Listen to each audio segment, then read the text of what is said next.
Vrai! On a retrouvé une première mention écrite qui date de 1112. Et à l'époque, c'était du vieux français, donc c'était pas Noël, mais Naël. N-A-E-L.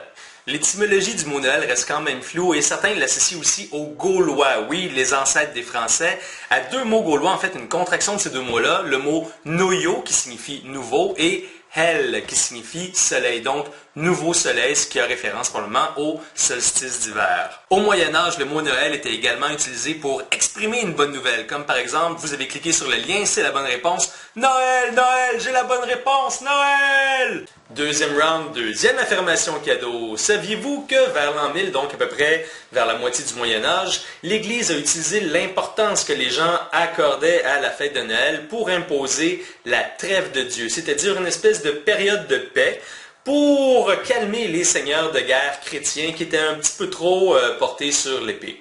Première affirmation du deuxième round. Noël a toujours été célébré un 25 décembre. Depuis sa première célébration au Vatican en 354, Noël s'est toujours déroulé la même date, le 25 décembre.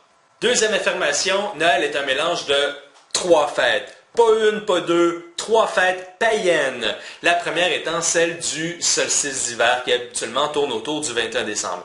La deuxième, c'est celle de Sol Invictus, qui est du latin pour dire soleil invaincu ou invincible. Mon latin n'est pas très bon. Et la troisième, c'était les Saturnales, une espèce de fête romaine, une période même de fête romaine de transition, donc de fin d'année. Maintenant, laquelle de deux affirmations est la bonne?